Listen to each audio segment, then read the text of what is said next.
when you're doing your traditional test, you're creating a traditional test online, you have to make sure you go into Google Form. Like you can use other softwares, other apps, but I want to show you how to do it on Google Forms. So ensure you select on assessment, because with assessment, it gives you the option to put in this different points for each question and so on. So I'm going to click on assessment. And if this will be, say, your end of term test, so we're going to use the items from that we talked about with the table of specification. So we're going to say this is our end of term test. So we're going to name it end of term test here also. All right, so in this little part here, you might want to delete that and perhaps say to the students, there are 2 sections in this test. Multiple choice or single response and short answer. So you can write whatever you normally put at the top of your test whenever you're creating your test instruments. So you want the students to enter their names. So this part here is good. And if you notice, we have it at required and it has no points. We don't need any points for them to put their name in. But it's a requirement because they don't want the student to complete the test and submit and you don't know who submitted this test. So you can decide whether or not you want them to put their email address there. But whatever you do up at this section, ensure it's required and it has no points attached to it. Also, the name should be in short answer as well as the email. This is so that students can type in whatever it is their name is or their email address is. They won't be selecting from a list of names or email addresses. So it won't be multiple choice nor drop down. All right, so you have quiz questions here. You might want to type in multiple choice here, or you might just say section 1.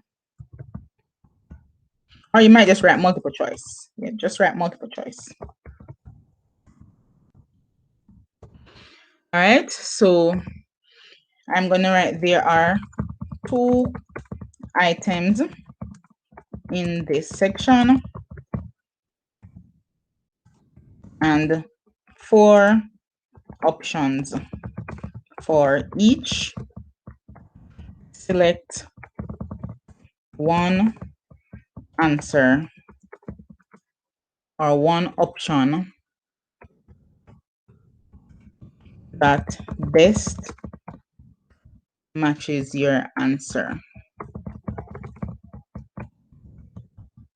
or something of the sort.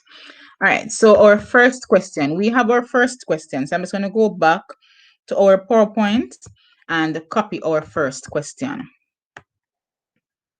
So I'm going to highlight it, copy, come back to the form and paste it there. All right, it's a multiple choice, so ensure it's on multiple choice. We're going to go back for the 4 options that we have, and we don't need to copy them individually. We can copy them all, go back to the form, go to the first option and paste, and all the answers will come. So I'm just going to close off all these unnecessary answers here. All right, so now that we have done all of this, we don't want this to be required, because if the student does not want to answer this question, we might not want to have it required. Because if we gave them a pen and paper test, sometimes they send it back with some unanswered parts, right? So we don't want to say, okay, it must be a requirement. So we're going to not make it required here. All right, so the answer key here, click on the answer key, and we select how many points we want for each of our multiple choice items. So for this item, we want 1 point. And let us look at the question here. The answer is B. So we're going to select B, and you'll see a little tick come to the side here. That means when the student does it, then it will mark it automatically. And after all of this is done, you click on done. All right, so going to move on now to our next question. And even though we have second question here, if it is that you are writing many questions and you only see second and the third question and you want to add another question, you select here on your right, add question. This is the plus here, add question, and you'll have it there. So let's go back to our questions here and we get question number 2. Let's copy it and paste it here. It's a multiple choice, not required. Just go back for the alternatives. And remember, when you're doing your multiple choice items, we don't want to have some with 3 alternatives, some with 4. Let's copy this. If it's 3 we use 3 for all the items. If it is 4, we use 4. So let's paste it here. And we're going to select answer key so that we can select the number of points for this item. And like the first multiple choice, this should be 1 point also. So say, for example, I'm not sure what the correct answer is because I didn't work it out before. Madison is reading a book that has 232 pages in it. She read 42 pages over the weekend. Then she read 30 more on Monday night. How many does Madison have left to read? So 42, 72. From this, I think that might be 160 pages. So this is the correct answer, and I'm going to select that. All right, and then I'm going to select done. All right, so now since we only wanted 2 multiple choice items, now we're going to go to our short answer section, and we're going to click on this part on the right that says add a section, and the section will appear here. So it says untitled section. So we want to title this short answer. Short answers. And then we can perhaps write, there are 3 items, show all working. Because usually in the short answer section, we want to see what the students did, because we're not only giving points for the correct answer, but we're also giving points for the process. All right, so here we're going to have our question and we're going to change it as it's a checkbox, and we're going to change this to short answer. Let's go for our item. And also note that, let me just copy this. Note that I am continuing with the numbering, and that's how we really do tests. We continue with the numbering. We don't start to number. We don't put new numbers for section 2. We continue from section 1. So I'm going to paste the question here, and this will be where they put their answer. Now I'm going to ensure it is not required. So if they answer, and if it's there or not. All right. So also for this one here, because we want to see the working for our students, we're going to go here for short answer and we're going to go to file upload. So we want the students, where is it? All right, continue. All right, so we want the student to be able to do their work in their books or on a sheet of paper, take a picture of it and upload it to this test so that we can mark based on how they had worked it out. So if they're using a cell phone to do their test or a tablet, it would be very easy to do that, because once they take a picture of it, it will be on the same device. However, if they're using a laptop or a desktop computer to do it and they take the picture with a separate device, they will either have to send it by Bluetooth or use a device to transfer the image or email or so.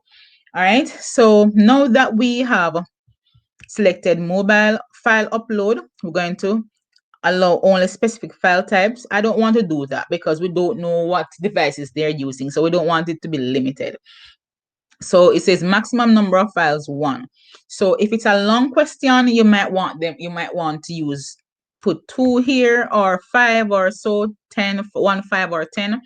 So because I know that this can be answered on 1 page, I'm just going to do 1 file upload, because we don't want to have a lot of uploads either and overload the system, because Down here, it says that the form can accept up to 1 gig of files. That's a lot, yes, but we still don't want to do that. So maximum file size, I like to leave it at 10 megabytes.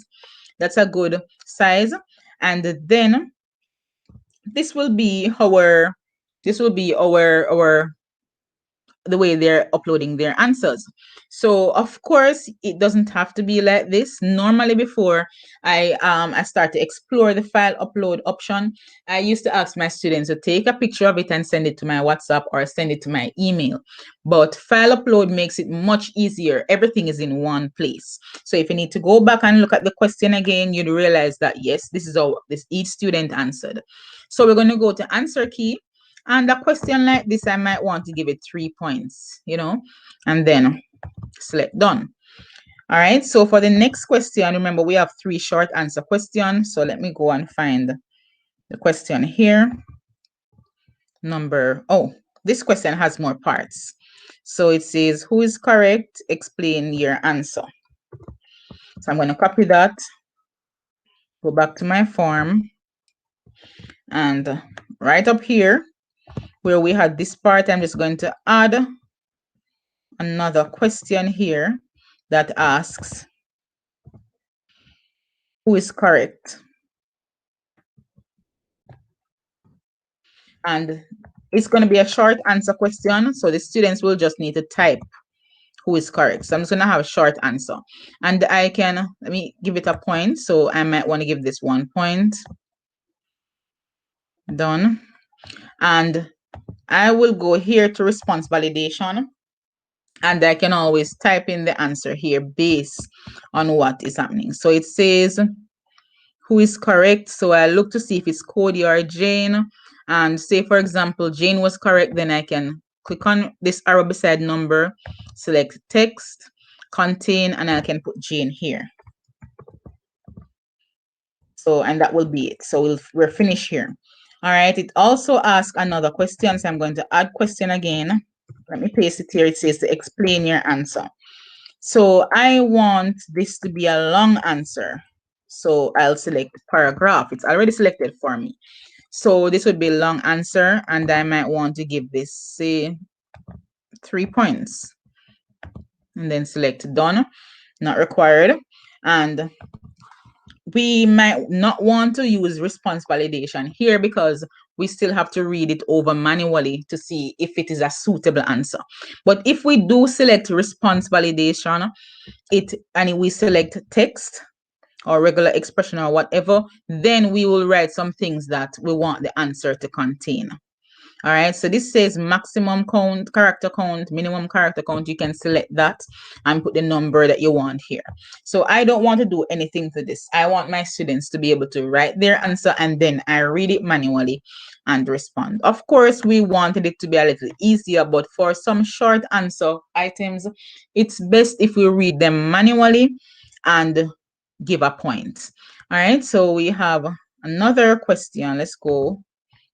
Number 4. So I'm just going to copy. All right, let's go back to the form. All right, so right here, I'm going to change the short answer. Let me put my question here. All right, so that's the question. Liam was saving for a pair of shoes. He saved $3,210 in March and so in 9. All right, so delete this part. Good. All right, so the question asks, how much did the pair of shoes cost? So it's a short answer question. Ensure it's not required. Decide the points here. Let me give it 3 points. And I want this to be where students work out their question and show their working. So I'm going to select file upload. And I'm going to double check, allow only specific file types, no one number of file, maximum file size 10 megabytes, and so on. So that is set. So now I can go to the other part of my question. I'm going to select add question. The other part of my question reads, use base 10 blocks to justify your answer. So this is not, I'm just going to copy that. This is not just words. This is also like a representation. So I'm going to paste it here, and I'm going to change this to short answer. And my students can respond right here, or when I select file upload, they can respond on that document below. So I'm just going to give them the option to just write their response on that same sheet of paper or in that book and take a picture of that also. For the points here, I will want to give this, say, 3 points, and done. So we have one more question now for our form, and this is our final question. All right, so I've copied it and I'm back. Now for this one, of course, I can go to response. I can, oh, this one is a file upload. Sorry about that. So if it were short answer, I can always go to response validation and type in some keywords that must be in the answer to make it correct. So I'm going to add a new question for our final question here, and I'm going to paste it. And remember, this is one for file upload, so they'll have to work on this and then send their answers in. So here we have all the options selected here. One, number of file maximum, file size 10 megabytes, and so on, and it's not required. So we're going to insert the points. So we want, give this one 3 points also, and then select done. So now our test is completed. This part here, we don't need it, so we click on it and we go to this trash can here that asks us if we want to delete, and we click on it, delete. For the last one, we don't want it either, so we click on the trash can, delete. And this will be the end of our test. Now, with this test, remember, we must share this test. So we're going to share this test in our Google Classroom or in emails, or even in a link, using a link while we're teaching them on Google Meet or on Zoom. So what we need to do, we need to click on this eye to the top right hand corner of the page that says preview, and it will give us a link that says view form. So we're going to copy this link, and then we're going to go into our Google Classroom. So let me go here, go into Google Apps, Classroom. All right, so then you can select your classroom and you can add it as classwork. So you can go create and you can do assignment, and I might want to call this end of term test, and I might want to put some instructions, and then I go to add link. I'll paste the link I copied here, add link, and then to my right it says assign. So here, do I want to post it to all my students or just post it to my grade 5 students, or so do I want it to be ungraded or 100 points? That is also there too. I'm going to leave it at 100 points. Do I want a due date? Perhaps I want them to complete it today, because if it's a test, you don't want to give them time to go and do some studying before they can answer. So you might want to give it a due date. So you click on that drop down arrow and let's select a due date. Yes, I'll select this one. All right, so let's select 27. Right. All right, no topic. This is where you go and select the grade that you want to post it to. So say I want to post this to grade 7. I'm going to select there, and then I'm going to assign. And so my grade 7 students can see that test posted. All right, so that is how we create our traditional test using Google Form and posting it in our Google Classroom.